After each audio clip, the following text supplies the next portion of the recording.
Yes, here we go. P.M.P. after a Champions League, an unfortunate defeat against Aston Villa, but of course Celtic had got their work done already. Can you hear me okay, Terry? Yep, all good. I can usually hear myself a bit better than that. But anyway, right, the way I see it, I'm all positive, mate.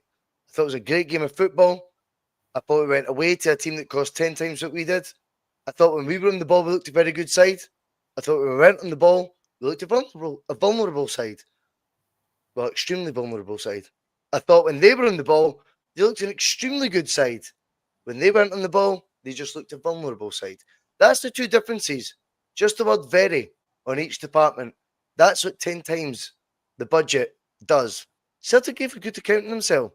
We'll do all that good stuff very quickly. Gives a like, gives a share, buy here, memberships, buy sports, all that carry on. Subscribe, hit the bell. But Terry, for me tonight, I look at that lineup that Celtic had as well. You take out a key player like Maeda. You've got to replace him with Yang. We know the drop-off. It's been addressed. Aston Villa, the second half, target the left-back area. The commentator within 5-6 minutes of the second half, Bailey's seen a lot more of the ball now. We've improved the left-back position. Certainly, at least from the summer. We expect it to be before then.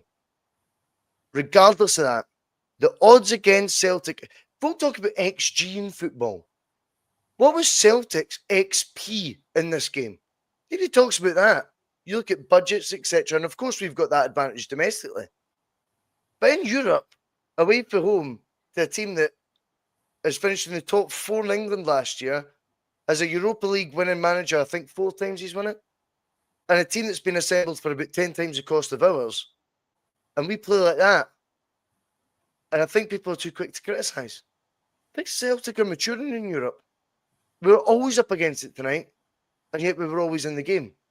What's your takeaways?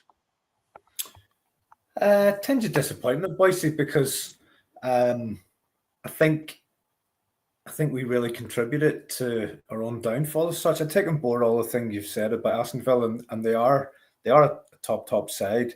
As you say, they finished in the top 4 last season. They've strengthened. They've got a really, really good manager whose record in European competition is superb. But if you look at those goals back again, and I take issue a little bit with one of the points that you made. I agree with most of them.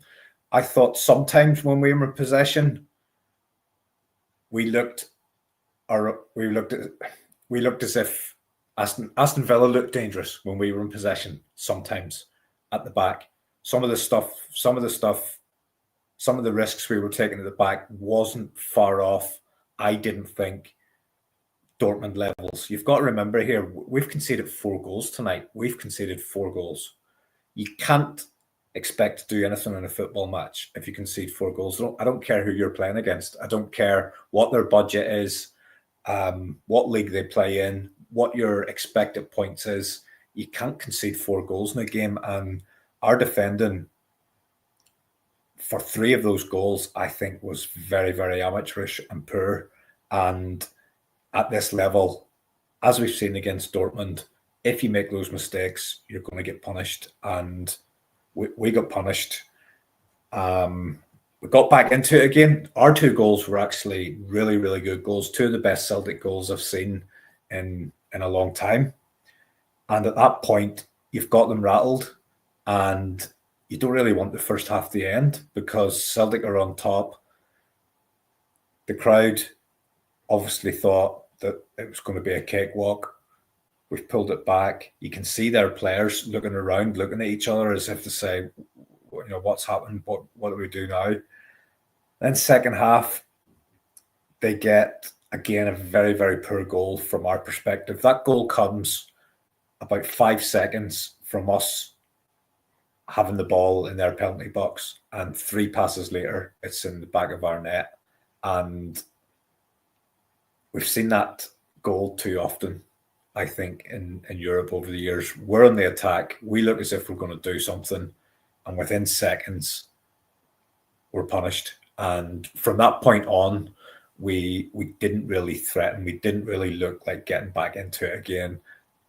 You can write the last goal off at the end, I suppose. But again, I thought it just epitomised some of the work at the back. And I don't know if that's being harsh on on any of the guys that played at the back. I just didn't think we defended well, and I thought, to use your term, we'll come out of that game with plaudits, but we come out of it with no points, and we come out of it with a bit of a spanking in terms of 4 goals.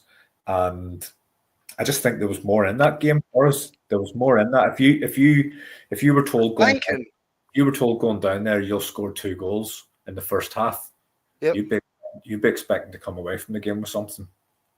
Well, again, I mean, that's flip-flopping opinion, in my opinion, because the way I see it is anyone who thought we'd be coming away from anything with that game, or even if you pitched the idea, we would have 2 goals before half-time, would have laughed at you.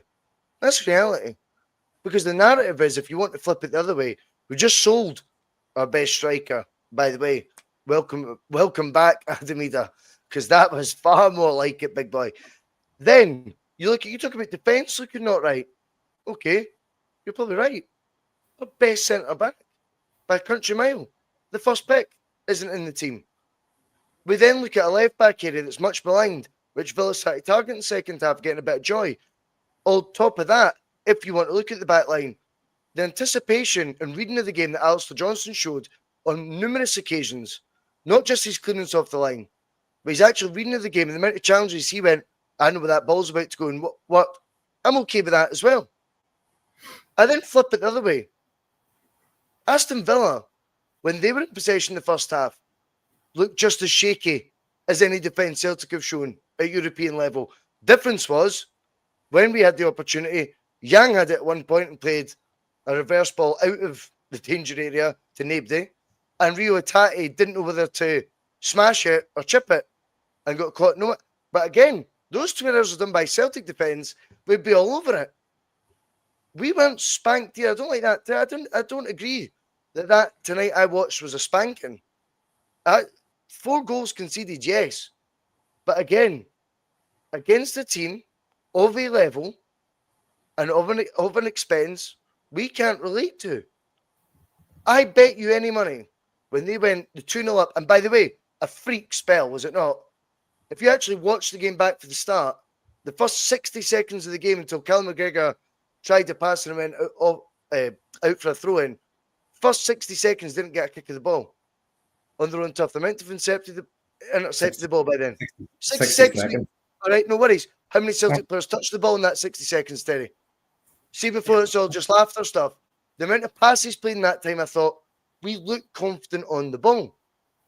Without the ball, I felt what Villa bring to the table far exceeded what we could do to prevent it. No one's denying that. When we had the ball and we got in attacking positions, they looked vulnerable, but not very vulnerable like we did. I struggle with the negativity tonight. I really do.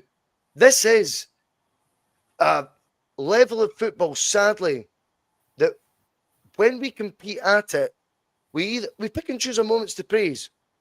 We got beat 3-0 at home by Real Madrid. A manager becomes a god for 30 minutes of good football against them.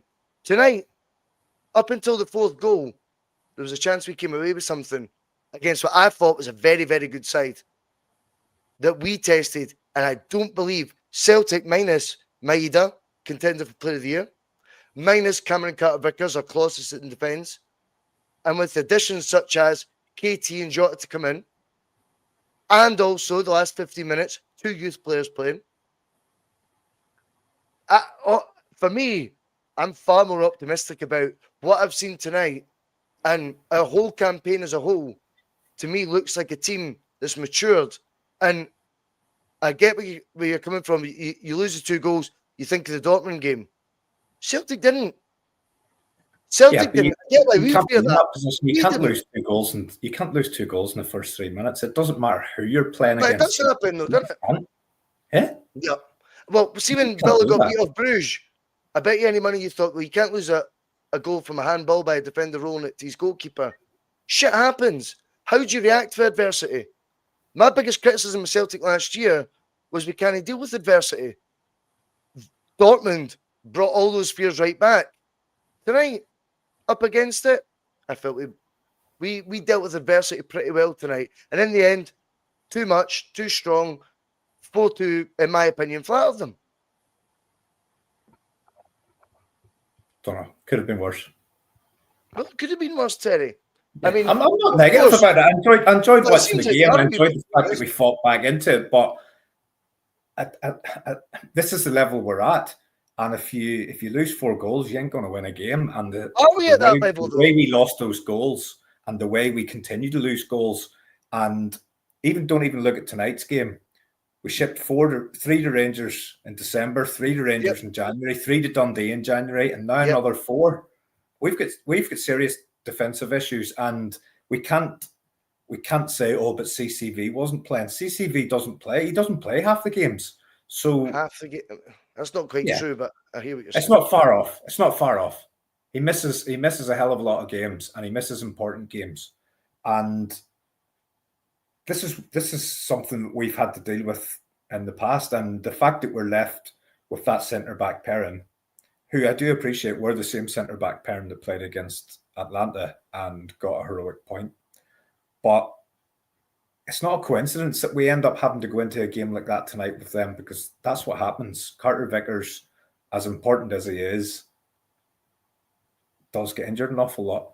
And I think that's one area that probably won't be strengthened before the end of this window. And I know that we're looking at some young Norwegian lad on a Bosman. I think that's an area that we're going to have to really, really look at ahead of next season. But I mean, I'm not going to lose any sleep over the game tonight. I didn't expect us to go and beat Aston Villa, but I suppose the disappointment comes just from the expectation whenever you've got back into it again and you're suddenly thinking, do you know what? Actually, we have done well. We have got back into it again. And, you know, is that not a wonderful thing, though, Terry? You had that during the game. Is that not a great side to it? That when you're 2-0 down, the space, what is it, 33 seconds between the goals, 5 minutes in, hear me out very quick. Is that not amazing, though, to think your expectations actually got to a stage where you're now disappointed that we got beat? Because that's not been Celtic's history in the Champions League over the last decade or so. When you lose those 2 goals early on, it's curtains. Be real. Tonight, no, I get that. Given hope, and I get if that's the disappointment is because Celtic now give you hope, then that tells me the side's on an upward trajectory of this competition and this level. I get that, but you just if you look back at those 4 goals, I guarantee you 3 of them we've handed to them. We've absolutely handed 3 of them, and I think that's what the biggest disappointment is, because we got the 2, and they were 2 crackers, and we've just handed them 3. We've handed them 3, and we continue to hand teams goals, and it is a concern. It's not going to stop us. It's not going to stop us winning things domestically. The draw, which will take place Friday or whenever it does, is going to pitch us in against one of the big guns. And do you know what? So what? Bring it on. Getting through was progress, and I think now that we're at the end of game 8, we can step back from it and say, what would progress look like? And progress looked like getting through this next stage. Yeah, do you know what? I did fancy a tie against a team that I thought we would go into with a 50-50 or a 60-40 against chance, the likes of a Lille, a Feyenoord, a Brest. But do you know what? It's not going to be them. It's going to be a Real Madrid. It's going to be a Bayern Munich. A Bayern Munich that Villa beat. Villa have already beat this season as well. Well, Vincent Kompany in charge, ex-Burnley manager. I think 3 of the teams that Real Madrid played have beaten them as well. So I think it's great that we're going to be at home first, because as you've said, especially in that tie, and I think it would suit Celtic against anybody in this competition, because you don't have any decision to make about how you're going to approach the game, because at home against anybody, that's our only opportunity of getting through, is to go and try and win that home game by as many goals. So no matter if we played any of those teams that I've said, or we play Madrid, we've got to go and try and get a lead in the first leg, and then decide what we're going to do in the away leg. So it's going to be another great night, and definitely there's an achievement in what we've what we've done, getting through this group. It's just difficult when you've watched the game, and it doesn't matter whether the game. There's no game doesn't mean anything for Celtic, and I kind of felt some of the vibes just coming out. I don't know if it was from the manager or what it was, but I just kind of felt this one was almost being dealt with or approached as a free hit, and I don't think we played like that though, Terry. When you're sitting watching it, and you just see some of the mistakes. Thought that was approached like a free hit. Honestly. No. I felt in the build up. I felt in the build up to the game. I'm not talking about the game. I felt in the build up to the game. It was almost, allowing your number one striker to go before the end of the European campaign. That's clearly a deal, though, wasn't it? Job's done. Clearly, the deal was done. If we qualify for the playoffs, you get to go, Kyogo. If we don't do it against the last opposition, Young Boys Bern, then he'll stay for us till the Villa tie. But the second we qualify, that's the deal. And that's actually persuaded him to stay an extra 4 months he didn't want to.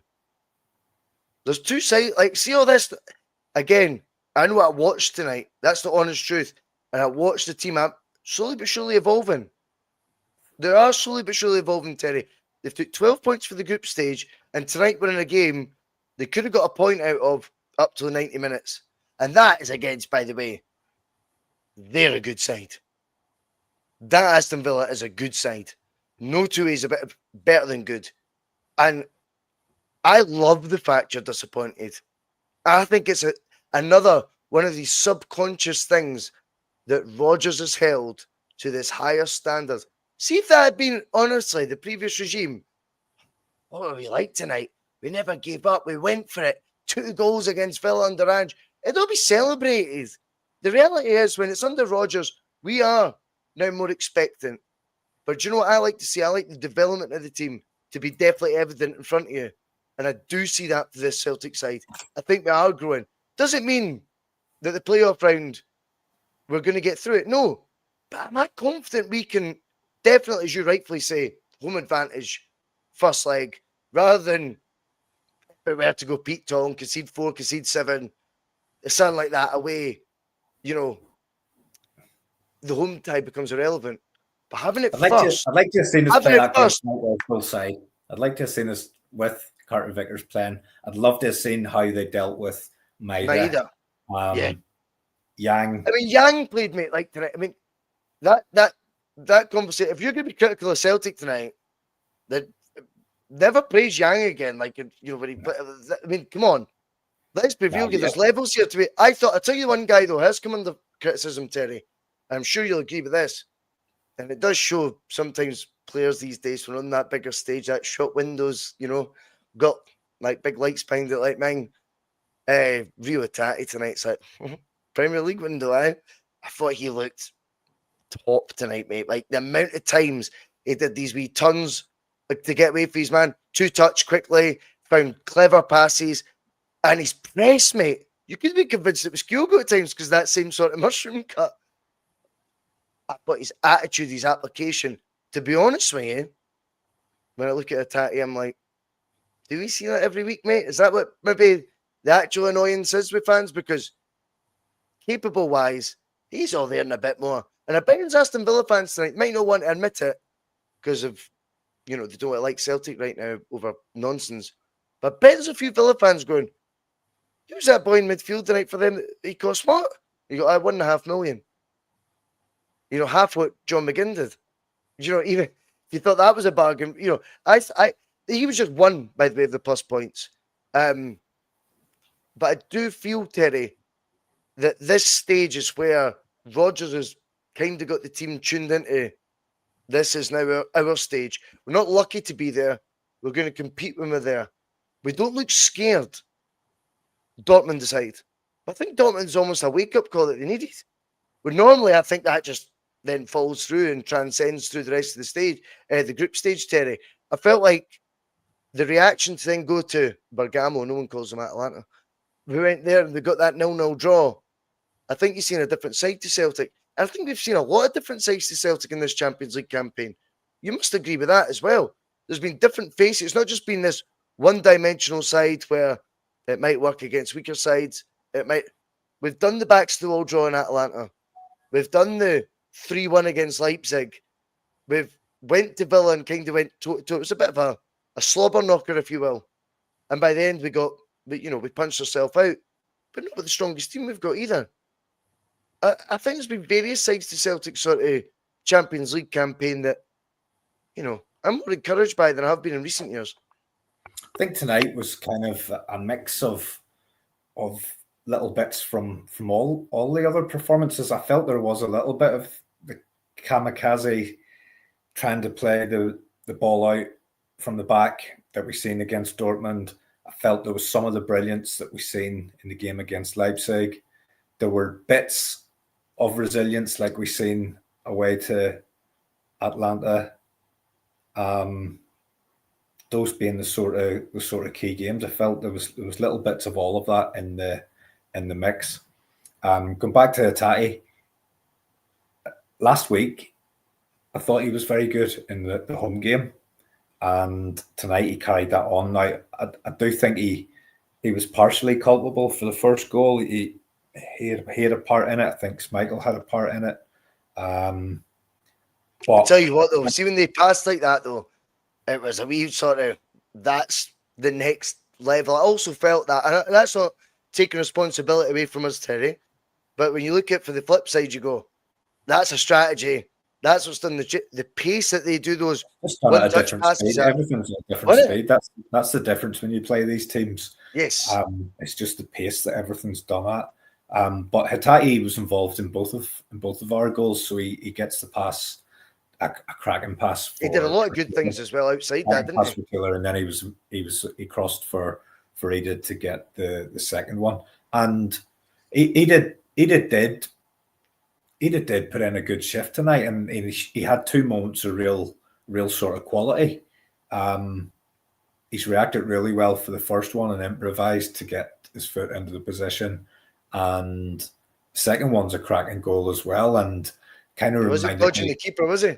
No, I'm just about to say, kind of, it was almost the same thing again, where the moment where a few weeks ago we thought he didn't show enough bravery. He did tonight, and he didn't miss, but he was good, and maybe with Kyogo having gone, this is his time now, kind of thing, and he's maybe assumed a bit more responsibility because he played with a chip on his shoulder, Terry. He came in last season. And I like that. And he scored a lot of important goals. And even though that game tonight, in the grand scheme of things, didn't really mean anything, that was still an important game. An English team against a Scottish team in the Champions League, with millions of pounds at stake and the kudos. That's a big game. And he has continued to turn up with big moments and big games. And I know he didn't score last week, but he again was involved in the big moment. So it might just be that he was a little bit in the shadow of Kyogo, maybe frustrated that after coming in during the summer, after the loan spell, that he was clearly still number two. Maybe he expected Kyogo to move on in the summer. Maybe that was part of the discussion when he was coming in. Maybe that's why Celtic pushed the boat out to spend 9 million on Ida, because they knew that Kyogo was angling for a move during the summer. They didn't have another plan, did they? By the way, like, Kyogo, you'll need to stay till January. We need to play out the Champions League campaign because we don't actually have for you to go now, we don't actually have a reinforcement plan that can be done. So we'll let you go the second we know our fate in the Champions League. And I think if we went into the second last game against Young Boys Bern, say we were out, I think he'd have went earlier in January. If we were already through, I think he'd have also went earlier in January. I think that was the deal. That will respect your wishes. However, we've kind of not got a plan, and you did sign a new deal just in summer 2023. So, well, does he qualify for rat status? Mate, we're getting your ticket whilst you're under contract, sneaking off in the middle of the night. Mate, it'll all be based on who they like. Like, Rodgers is in your face. I know I'm good. I act like I'm. Ange, I'm just sound as fuck. Kyogo, we Pizza Hut and Pokemon pajamas. All I've Everyone seen just is likes them, everybody them personalities, mate.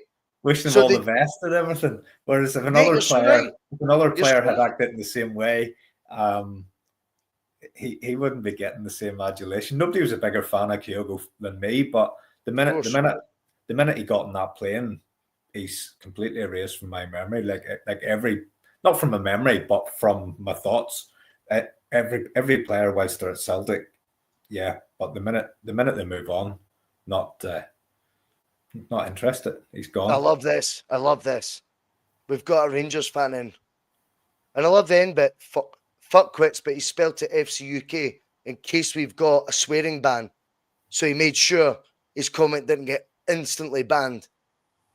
I love that, mate. Appreciate the effort. FC UK off. Record knockout defeat incoming. You were lucky you got 36-35. It's not the lottery, mate. 36-35 and 32 at home. I don't know if he's talking about the Thunderball of it. Never seen a luckier team in all my life. RFC 72, 12 points in the Champions League, baby. And by the way, you keep doing what you do in the coefficient table. You keep looking after us in that Europa League because you're right. We probably will go out the knockout stage. I've got a feeling you'll keep that coefficient point table going for us just so we start getting automatic Champions League qualification again. And thank you so much for jumping on the bus and making sure you don't swear. What a lovely guy. Terry, hey. What a great chap. Hey. I don't even know what those numbers mean. But for him to talk about wits, I know he's but his fuck it'll wits, be interesting, but like, it'll be interesting. We will bring in a striker before the close of play on Monday. It'll just be interesting to see whether it's a stopgap signing, as in a 6-month loan, whether it's someone who we believe would be back up to Ida, or whether it's going to be someone who's going to be number one, with Ida still playing back up. So that's going to play interesting over the next 4 or 5 days. It's been a real roller coaster of a week, hasn't it? You had that young boys game this time last week where we played so well in the first half. Then it was looking like we wouldn't get the job done. Then we get the job done at the tail end. Then you wake up the next morning and Kyogo's on a flight. Then later that day, early the next day, you realise Jota's coming back, and you have the various transfer rumours. Then you have that game tonight, which do you know what? If Villa go 2-0 up and the game sort of just plays out, I probably wouldn't be as disappointed as I am the fact that we got back into it, played really well for a spell, and then lost it again. Do you know, that kind of thing? But I'm looking forward to the next few days. I think there's going to be lots of stuff done. Not seeing the guy play, but the Norwegian lad, and I know you should never just look at YouTube and all the rest, but he looks like a real guy to get you off your seat, and it does come as a bit of a surprise that we would again be looking at another winger. But I think what you see tonight is you need four wingers who are all competing at a similar level, or at least bring something to the table. And the only one that we could play tonight that brings something to the table was Nicholas Kuhn. And I think if that young lad comes in and you've got him, you've got Jota, you've got Kuhn, and you've got Maeda, all of a sudden you've got options in those wide positions, and all of those players are interchangeable. Jota can play on both sides equally as well. Maeda's been able to play on both sides. Kuhn, whilst predominantly on the right, he's had a couple of goes on the left. And I think the Norwegian winger can play on either side as well. I'd be very, very excited if that was our 4 sort of wingers going into the second half of the season. Tierney one, I think it'll get done. Mate, he wouldn't have mentioned it, that presser, if he wasn't. Calafiori that's not really Rodgers' style to go, oh, I think we all know it's done. And you're going, really? That's Calafiori started for them tonight. Calafiori started for them tonight, and he was a big money signing from Italy during the summer, and I think he was signed to come in and be the left back. Then this young lad has emerged who looks an excellent player. Miles Lewis Skelly, I think you call him. He looks a really, really good player. And then you've got Timber who can play in that position as well. I think that one will get done, and hopefully it does, because I think we were weak down that left side tonight, just that whole side. And I know do you not think second half they actually did target it? It seemed a shift in ideology, mate, the second half. Like, see, at times I get frustrated with the commentary, right? Because he's so English orientated, obviously, which is fine. He's not going to watch Celtic games, in his spare time, the commentator for TNT. But when he was talking about the first, 10 minutes, it was like, oh, Celtic they've really just came into the game now. But I keep going back to it. Whenever Celtic had the ball in those opening 10 minutes, they looked good on it. It's just they didn't look very good when Villa had the ball. I felt his knowledge of us was very limited, which is fine. But when I'm looking at the way Villa then approached the second half, and when he picked out, I kind of thought that. So he says, we're seeing Leon Bailey in the ball a lot more. And I was like, inadvertently, probably doesn't know the left back's name for us. He's called Greg Taylor, by the way. It looks like they've went, see a chink there. I didn't even think Taylor had a bad first half, by the way. I'm not saying that. But these elite managers like Unai Emery go, now I've watched 45 minutes. You get on the ball more. We can hurt them. But not just withstanding that. Maybe there's a bit of look at his partner beside him as well. That whole area of their back four, Scales and Taylor, I think we can hurt. So it might not just be GT. But the flip side is, for GT to KT is upgrading beyond upgrading, right? It doesn't need to be a snide at the one you're upgrading from. Facts are facts. And I don't think Rodgers mentions, we know that one, obviously we've known that has been done for a while. Ideally, we get him in. Then you see Bhoycie, and Rodgers confirms he's now left the club. He's played his last game. You don't start just admitting all this stuff to go, we'll just go with Greg Taylor on his own for the rest of the campaign. This isn't the Bernabei situation, mate. The Bernabei situation he was so far out the picture, it's unreal. Bhoycie played 20 games, played against Atalanta away in that 0-0 draw. He'd have been still a big feature of the plans. I'm not saying he started every game, but between now and the end of the season, he'd have featured. And there's no economic benefit to our board to let Bhoycie go. So you can't even put it on them and go, penny a pinching to what? Let a lone player on buttons go back to... No, it's because there has to be a conviction that we're going to go out and get the boy home early bells. But Arsenal need to be seen to let their Champions League campaign play out before they can acknowledge they've let one of their CL squad players out the door early bells, because that's a bad look. I'm just looking at tonight. So Calafiori started the game. He came off. Lewis Skelly came on and replaced him. And Timber, who's also played at left back, also came on. So three out of the four fit players who can play left back all played a part tonight, and Tierney didn't come on at any stage. So I think with something happening. Yeah, I think we've had what we need to remember as well is Jota coming in was obviously something that was presented to Celtic, or Celtic have been keeping tabs on throughout after they left, right? It's became available, and also it turns out the same club that wanted Kyogo was that it's not even a swap deal, it's two separate transfers, right? But since Kyogo left, he only was officially announced 2 days ago, Terry. So it's not like we've not fucking... Rodgers then becomes, bear in mind the reason I'm here is Champions League. I'm laser focused. Tuesday, Wednesday, Aston Villa. Get that game out the road no matter what the outcome. Trust me, I'll be straight back tomorrow to, have we got Tierney in yet? Have we got a replacement striker in yet? I think we need to be calm on that one, in the sense that we've not really given them time to get the replacements with. It's not like we're letting guys go without a plan. I highly doubt that. I think when Rodgers dropped the bomb, I spoke to Tony Haggart about this on the phone. He says, always remember, Russell, what I've told you. He goes, everything Rodgers says has a meaning. And he said, when he dropped we've known for months, really, that Kyogo wanted to leave. That says, just wee reminder to not just the audience. It's the first time he's telling the audience, but he's a reminder to those above. We've known for months. Remember? So we better have the remedy coming in the same window that we let him go. Yeah, totally agree. Totally agree. But do you think, boys, just looking at Jota, I think the Jota and Tierney are two deals, and I know that Mark sort of referred to them in the group chat that they were penalty kicks, they were gimme kind of things. But both of those are players who are coming back for an emotional tie. And Tierney, you understand, because he's from Scotland and he was brought up a Celtic fan. But the Jota one is a bit more different, and we're only getting that player again because of the impact that the club made on him in the 2 years that he was there.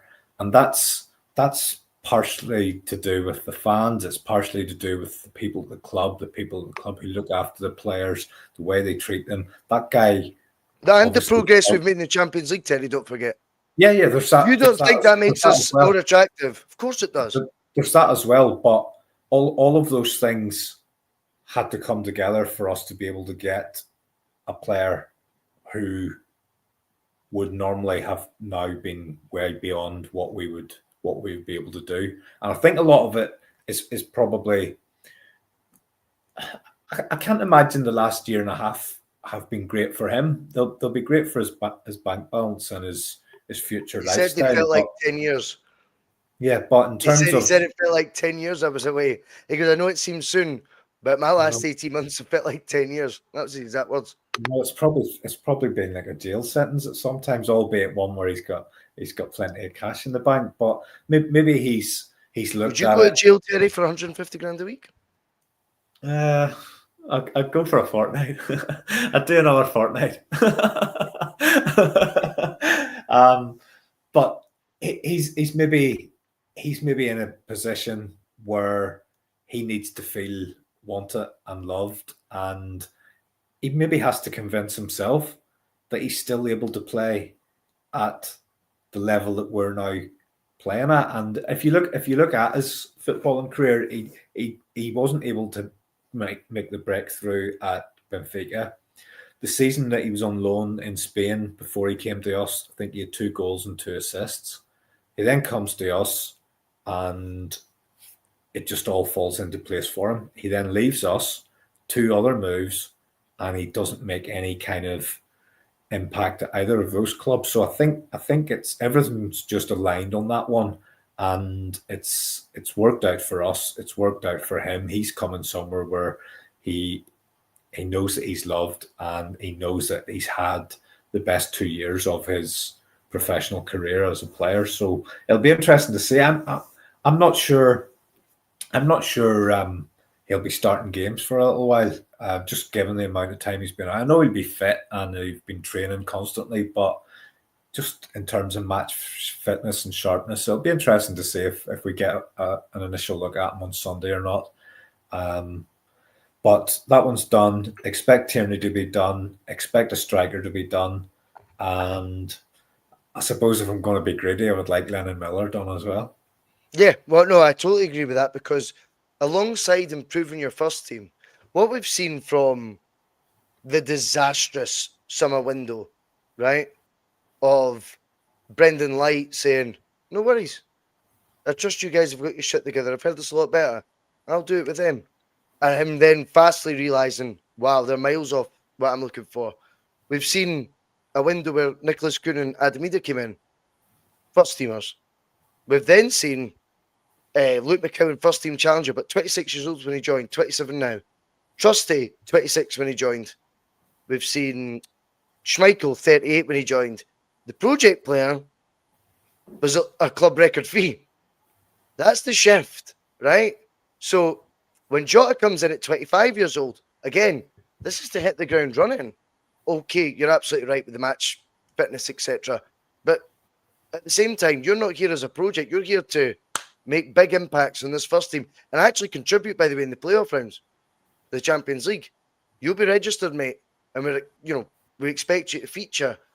And the thought of Maeda injured or Nicholas Kuhn injured or suspended, as the case was for Maeda tonight, and it'd been Jota coming in at 25% match fit inspires me for what the options are right now.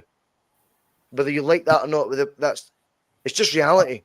And I forgot my Norwegian winger when I was going through that list there, so I want him as well. Is that not the one that Rogers said he didn't know anything about? No, he said he didn't know that we'd made an official approach. He was asked a specific question that there were reports that we had made a bid, and he says, I don't know anything about that. So he wasn't saying he didn't know anything about the player, but he was saying that he didn't know anything about there being an official bid. He's probably given enough away that interview. He's like, geez, so I just broke the news KT signed a pre-contract. Celtic board's like, what are you doing, mate? Celtic Twitter's going off. That's not. It wasn't meant to just be you saying it kind of, I think everyone's known for a while. That's been done.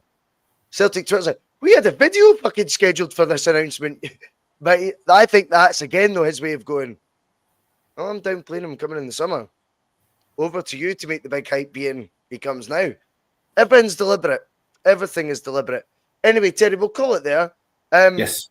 Overall vibe, before we go, just sum it up for me. Celtic have played 8 games in the Champions League in this new format.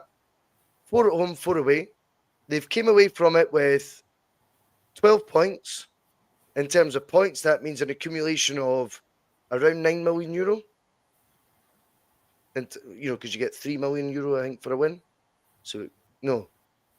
With 3 wins, didn't we? So about 9 million for the wins. And for your draws,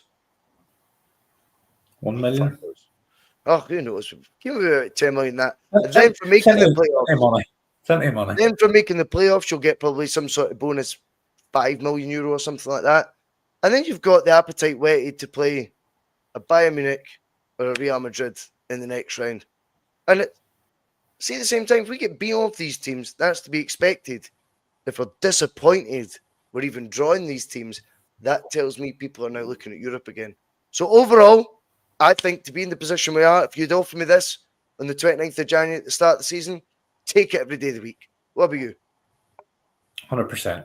100%. If you were offered qualification out of the group phase, definitely 100% delighted. Progress in Europe, hope to see that continue. Hope to see this isn't, and it doesn't feel like it's going to be a one-off. The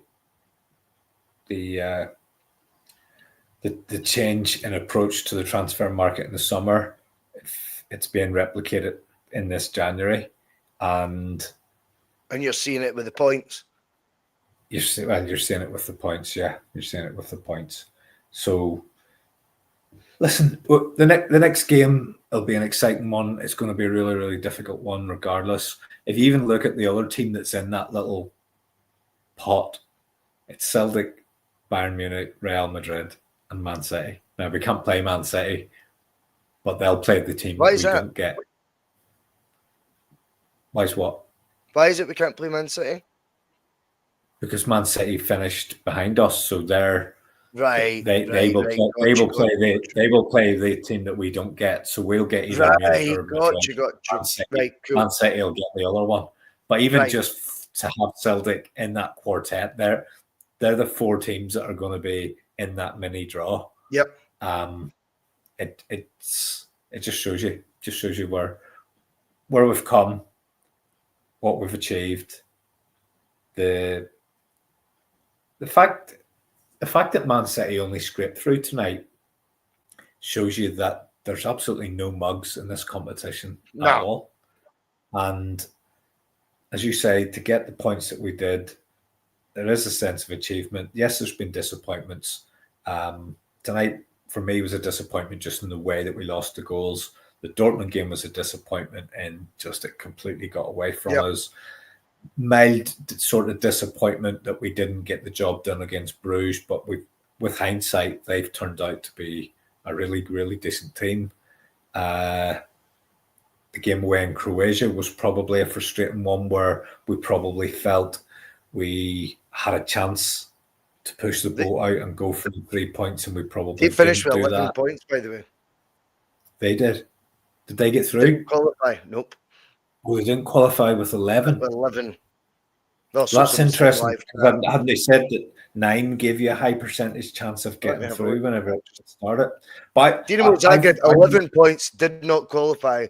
Club Brugge finished with 11 points and just did. I've loved that format. I've loved that format. I'm already looking forward to that next year. So we obviously need to make sure that we're in the hat for that again. Totally. But no, it's an exciting time, Bhoycie. We've got that big game in the next round to look forward to, regardless of which of those two teams that it is. We've got 4 or 5 days here of what's I think is going to be hectic transfer activity. Then we're back to the bread and butter of SPL this Sunday and next midweek. So all good, all good. When you step back and look at it, we've done okay. I think so. I think we've done better than okay. I think we got more plaudits for 2 points than what we're getting out for 12 and competing at the next stage of the competition. So more than okay for me. Terry, cheers for joining us. The expectation level's gone up, and I think that's a good thing. Funny that, eh? I think that's a good thing. Me too. Right, Terry, thanks for joining us. I know it's late, mate. And thanks to everyone who's jumped on the bus. Been nearly 300 live the whole night, so a big thanks, and enjoy the rest of your evening. Cheers. See you soon.